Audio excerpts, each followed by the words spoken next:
अस्सलाम वालेकुम। मैं आज आपको बताऊंगा कि हमारे पास जो सिंध गवर्नमेंट की तरफ से ग्रेड 5 से लेके ग्रेड 15 तक जो है जो जॉब्स आई हुई है उसमें हमारे पास कंप्यूटर के कौन कौन से सवाल आते हैं और किस तरह से आपको उसकी तैयारी करनी है। देखिए उसके अंदर बहुत सारे दूसरे सब्जेक्ट्स भी हैं, इंग्लिश भी आपके पास आती है, जनरल नॉलेज भी है, करंट अफेयर भी है, इस्लामियात भी है, मगर कंप्यूटर भी 5% आता है। कंप्यूटर के भी 5 सवाल आपको आने चाहिए। 5 सवाल टेस्ट की जो कैटेगरी है, देखिए मैट्रिक लेवल पे अलग है, फिर उसके बाद इंटरमीडिएट है, फिर ग्रेजुएशन है। मैट्रिक पे जो कंप्यूटर आएगा मेन के समझे वो बेसिक कॉन्सेप्ट होने चाहिए आपको। उसके बाद इंटरमीडिएट पे जो कंप्यूटर के सवाल आएंगे वो आपके पास मिडिल लेवल पे नॉलेज होनी चाहिए थोड़ी। उसके बाद जो ग्रेजुएशन लेवल पे कंप्यूटर के सवाल आएंगे वो ज्यादातर ज्यादा आपके पास प्रैक्टिकल होंगे। और हमेशा किसी भी टेस्ट में कंप्यूटर के जो भी सवाल आते हैं वो जो है 2 कैटेगरीज के, एक तो आपके पास होता है कॉन्सेप्ट थ्योरेटिकली, जो टेक्नोलॉजी चल रही होती है उनका थ्योरेटिकली कॉन्सेप्ट होता है। उसके बाद दूसरा जो होता है कि आपके पास जो प्रैक्टिकली जो भी एप्लीकेशंस आप यूज कर रहे हो उनका कॉन्सेप्ट होता है। ठीक है, अब हमारे पास कंप्यूटर में क्या होता है, सबसे पहले कॉन्सेप्ट होता है कि आपके पास सॉफ्टवेयर जो आप यूज कर रहे हैं वो कितने एग्जाम के सॉफ्टवेयर कितने किस्म के हैं। ठीक है, हमारे पास बेसिकली 2 तरह के सॉफ्टवेयर के किस्म है। एक आपके पास होते हैं एप्लीकेशन सॉफ्टवेयर, दूसरे कहलाते हैं सिस्टम सॉफ्टवेयर। एप्लीकेशन सॉफ्टवेयर का मकसद ये होता है कि यानी कि जो आपके पास कोई स्पेसिफिक एप्लीकेशन आप यूज कर रहे हो उसको हम कहते हैं एप्लीकेशन, यानी कि उसका कोई एक मकसद हो किसी एक सिर्फ स्पेसिफिक काम के लिए। जैसे बैंक का सॉफ्टवेयर है वो एप्लीकेशन सॉफ्टवेयर सिर्फ बैंक के लिए यूज होगा, हॉस्पिटल का सॉफ्टवेयर है हॉस्पिटल के लिए यूज होगा। इस तरह से हमारे पास सोशल मीडिया पे जो फेसबुक है मिसाल है वो भी एप्लीकेशन सॉफ्टवेयर है, टिकटॉक है वो भी एप्लीकेशन है, क्योंकि वो किसी एक पर्पज के लिए जो सॉफ्टवेयर यूज होता है उसको हम कहते हैं एप्लीकेशन सॉफ्टवेयर, यानी कि एक एप्लीकेशन है किसी एक काम के लिए यूज हो रही है। क्लियर। उसके बाद सिस्टम सॉफ्टवेयर वो होते हैं जो आपके हार्डवेयर को मैनेज करते हैं। जैसे हम मोबाइल लेते हैं तो मोबाइल में भी सॉफ्टवेयर सेट करवाते हैं जिसको हम कहते हैं ऑपरेटिंग सिस्टम। कंप्यूटर के अंदर हम ऑपरेटिंग सिस्टम में यूज करते हैं, विंडोज इंस्टॉल करवाते हैं वो कहलाता है ऑपरेटिंग सिस्टम कहें उसको आप, या उसको आप कहें सिस्टम सॉफ्टवेयर। तो ये 2 तरह सॉफ्टवेयर हो गए। उसके बाद आपके पास कॉन्सेप्ट होना चाहिए नेटवर्किंग क्या है, नेटवर्किंग के कितने एग्जाम में, मोबाइल नेटवर्क क्या होता है, वायरलेस नेटवर्क क्या होता है, लोग जो हम केबल लगा के नेटवर्किंग करते हैं उसमें उसका कॉन्सेप्ट क्या होता है, उसके कितने एग्जाम होते हैं। देन आपके पास जो कंप्यूटर के जो सॉफ्टवेयर यूज करते हैं हम ऑफिस वर्क में, क्योंकि ये जो जॉब्स हैं वो ऑफिस लेवल पे है। ऑफिस वर्क में हमारे पास जैसे MS ऑफिस ज्यादा से ज्यादा यूज होती है, इंटरनेट अपलोडिंग डाउनलोडिंग होती है, इंटरनेट सर्फिंग जिसको हम कहते हैं, अपलोडिंग डाउनलोडिंग होती है, इंटरनेट सर्फिंग जिसको हम कहते हैं। ठीक है ना। अब MS ऑफिस में क्या होता है, हमारे पास MS ऑफिस के अंदर हमारे पास 4 कंपोनेंट होते हैं।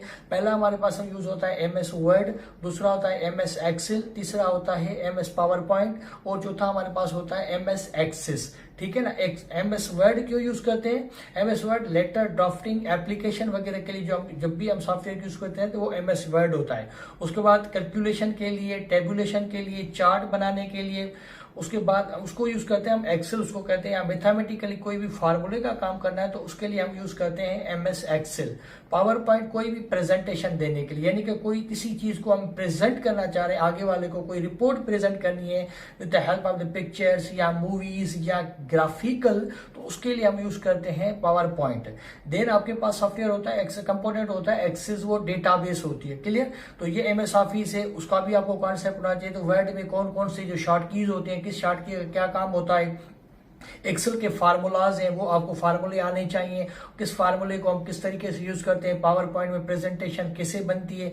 उसके बाद आपके पास जो नेटवर्किंग का कॉन्सेप्ट है वो होना चाहिए। जैसे हम कहते हैं ब्राउजर, जिसमें हम आपको देखते हैं गूगल क्रोम है या फायरफॉक्स, ये क्या है, ये ब्राउजर है, ये एप्लीकेशन सॉफ्टवेयर है। ये भी आपको पता होना चाहिए क्या होता है, क्योंकि कभी कभी सवाल आता है कि ये इसको सॉफ्टवेयर कौन सा कहते हैं, एप्लीकेशन सॉफ्टवेयर है या सिस्टम सॉफ्टवेयर है या ऑपरेटिंग सिस्टम है। तो यानी कि इस तरह की जो भी एप्लीकेशन होती हैं वो सारी की सारी आपके कहलाती है एप्लीकेशन सॉफ्टवेयर। ठीक है। उसके बाद आपके पास आपको ये कॉन्सेप्ट भी होना चाहिए कि जो हम कंप्यूटर के अंदर सॉफ्टवेयर MS वर्ड के अंदर जो फाइल बनाते हैं उसकी अलाइनमेंट वगैरह कैसे होती है, फ्रंट पे कैसे चीज आएगी, बैक साइड में कैसे आएगी, फुटेंड नीचे क्या आता है, बैक टॉप पे हर पेज पे क्या आएगा, पेज नंबर कैसे आएगा, या प्रिंट हम जब देंगे तो उसकी शॉर्ट कीज है, कॉपी पेस्ट है उसकी शॉर्ट कीज है। इस तरह से ये सारी चीजें भी आपके पास आपको क्लियर होनी चाहिए। और उसके बाद ये सारी चीज़ें क्लियर होने के बाद एक्सेल के अंदर फार्मूले भी आपको क्लियर होने चाहिए। इंटरनेट में हम कोई फाइल अपलोड करते हैं कैसे करेंगे, ईमेल हम कैसे बनाएंगे, ईमेल के अंदर कोई फाइल अटैच कैसे करेंगे, ईमेल रिसीव हम कैसे करते हैं, किस तरह से जो है इंटरनेट कनेक्टिविटी सेट करते हैं, कोई इशू आ जाता है कॉमनली तो उसका हमें पता होना चाहिए। प्रिंटर हम किस तरह से कनेक्ट करते हैं, डॉक्यूमेंट हम स्कैन कैसे करेंगे, उसके लिए कौन सा सॉफ्टवेयर यूज होता है, ये सारी चीज़ें हैं। उसके बाद आपके पास इसके लिए यूज जो है ना करने के लिए आपको कंप्यूटर का जो कोई भी बुक हो, जैसे हमारे पास ज़्यादातर इंट्रोडक्शन टू पीटर नॉर्टन का बुक होता है वो यूज होता है, उसको आप पढ़ें। और दूसरी जैसे MS वर्ड के अंदर प्रैक्टिकली इंशाल्लाह नेक्स्ट वीडियो में मैं आपको बताऊंगा कौन कौन सी चीज़ें आपको क्लियर होनी चाहिए, ये उसकी कैसे होती है, फ्रंट पे कैसे चीज़ आएगी, बैक साइड में कैसे आएगी, फुट एंड नीचे क्या आता है, बैक टॉप पे हर पेज पे क्या आएगा, पेज नंबर कैसे आएगा, या प्रिंट हम जब देंगे तो उसकी शॉर्ट कीज है, कॉपी पेस्ट है उसकी शॉर्ट कीज है। इस तरह से ये सारी चीज़ें भी आपके पास आपको क्लियर होनी चाहिए। और उसके बाद ये सारी चीज़ें क्लियर होने के बाद एक्सेल के अंदर फार्मूले भी आपको क्लियर होने चाहिए। इंटरनेट में हम कोई फाइल अपलोड करते हैं कैसे करेंगे, ईमेल हम कैसे बनाएंगे, ईमेल के अंदर कोई फाइल अटैच कैसे करेंगे, ईमेल रिसीव हम कैसे करते हैं, किस तरह से जो है इंटरनेट कनेक्टिविटी सेट करते हैं, कोई इशू आ जाता है कॉमनली तो उसका हमें पता होना चाहिए। प्रिंटर हम किस तरह से कनेक्ट करते हैं, डॉक्यूमेंट हम स्कैन कैसे करेंगे, उसके लिए कौन सा सॉफ्टवेयर यूज होता है, ये सारी चीज़ें हैं। उसके बाद आपके पास इसके लिए यूज जो है ना करने के लिए आपको कंप्यूटर का जो कोई भी बुक हो, जैसे हमारे पास ज़्यादातर इंट्रोडक्शन टू पीटर नॉर्टन का बुक होता है वो यूज होता है, उसको आप पढ़ें। और दूसरी जैसे MS वर्ड के अंदर प्रैक्टिकली इंशाल्लाह नेक्स्ट वीडियो में मैं आपको बताऊंगा कौन कौन सी चीज़ें आपको क्लियर होनी चाहिए। ये उसके अंदर आइकन्स दिए होते हैं इस तरह से, या बार्स होती हैं, बॉक्सेस होते हैं, ये सारी चीज़ें हैं। एक्सेल के अंदर है, MS पावर पॉइंट के अंदर है। क्लियर, ठीक है। अच्छा, उसके बाद इंटरनेट में आपके पास जो है ना यानी कि गूगल आपको आना चाहिए। गूगल में सर्चिंग, हम कोई चीज़ सर्च करना चाहते हैं, कोई डॉक्यूमेंट मुझे इंटरनेट से सर्च करना है, किसी और जगह से वो लेना है तो मैं किस तरीके से लूँ, किसको भेजना है डॉक्यूमेंट तो मैं कैसे भेजूंगा। ये नहीं कि ये सारी कॉमन जो इश्यूज होते हैं ऑफिस के अंदर हम कंप्यूटर यूज करते हैं, कंप्यूटर के जो भी प्रॉब्लम्स हैं वो सारे के सारे का कम से कम आपको उनका प्रैक्टिकल कॉन्सेप्ट होना चाहिए। किताब से आप पढ़ेंगे MCQs आप तो याद कर लेंगे, मगर MCQs के देखें ऑप्शन तो बहुत सारे आ जाते हैं, चेंज हो जाते हैं। तो आपको अगर ये चीजें कॉन्सेप्ट क्लियर होगा तो आप इन चीजों को इजीली मॉडिफाई करके आप उनका आंसर प्रॉपर दे सकते हो।